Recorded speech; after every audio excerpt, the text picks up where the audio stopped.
সুপ্রিয় দর্শক, আপনাদের ভালোবাসায় একটা আসলাম এক অসহায় মেয়ের কাছে। আমরা শুনবো তার জীবন কাহিনী। আসসালামু আলাইকুম। ওয়ালাইকুম আসসালাম। আপু কেমন আছেন?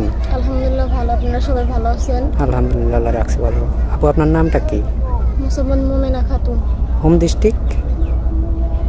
ময়মনসিং, ময়মনসিংহ। কোন থানার ভিতরে পড়ছে? ফুলপুর, গ্রাম? আমতল। ও আচ্ছা। তো আপু আপনার পরিবারে কে কে আছে? আম্মু আছে আর ছোট একটা বোন আছে। আপনার বাবা নেই? না। আপনি তো মূলত আমাদের ক্যামেরার সামনে আর আগেও আসছিলেন, তো আপনি কি কোনো সাড়া পাননি নাকি? না। ও আচ্ছা। তো আপনার বয়সটা কত চলে? 20। 20 বছর। তো আপনি কেমন বয়সী ছেলে চাচ্ছেন? বয়সটা যেরকমই হোক না কেন, সে যেন আমাকে ভালোবাসা দেয়, আগলে রাখে। ও আচ্ছা। তো এই যে মূলত আমাদের ক্যামেরার সামনে যে আসছেন, আপনি মূলত আসছেন একটু বিয়ে শাদী করার জন্য নাকি? জি। ও আচ্ছা। তো ধরেন আপনি বাংলাদেশের 64টা জেলার কোন জেলা আপনার পছন্দ? বা কোনো প্রবাসী ছেলে এরকম আছে যে না, আমি ওই প্রবাসী ছেলের সাথে বিয়ে বসবো না, বা দেশের ছেলের সাথে বিয়ে বসবো না, কোনটা? প্রবাসী ছেলে হয়েছে তো কি, যে কোনো মানে যে দেশেরই হোক, যে মানে আমাকে সুখে রাখতে পারবো আর কি। ও মানে আপনার দায়িত্বটা সে যে জি। নেবে, ভালোবাসা দিবে, তাকে বিয়ে শাদী করতে চাচ্ছেন নাকি? জি। ও আচ্ছা, অনেক সুন্দর কথা বলছেন। তারপর আপনি দেখেন। নিউটেন। ও আচ্ছা, কেন পরীক্ষাটা দিতে পারেন নাই নাকি? না, পরীক্ষা দিতে পারিনি। কেন? পরিবারের সমস্যার কারণে পরীক্ষা দিতে পারি না। ও মানে আর্থিক অবস্থা জি।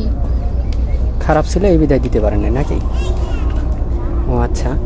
তো যাই হোক, এখন আপনি কোরআন শরীফ কি পড়তে পারেন? জি পারি।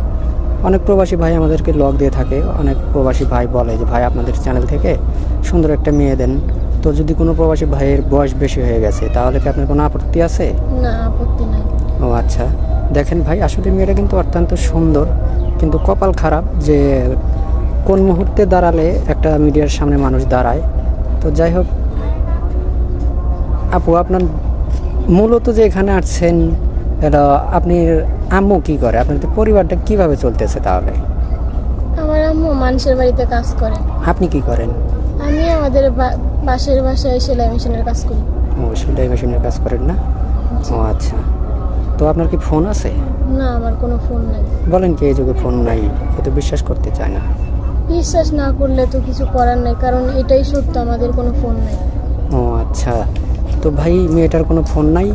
এই মুহূর্তে একটা স্ক্রিনে নাম্বার দেখতে পাচ্ছেন, এটা চ্যানেল কর্তৃপক্ষের নাম্বার। কেউ অডিও কল বা ভিডিও কল অযথা দিবেন না।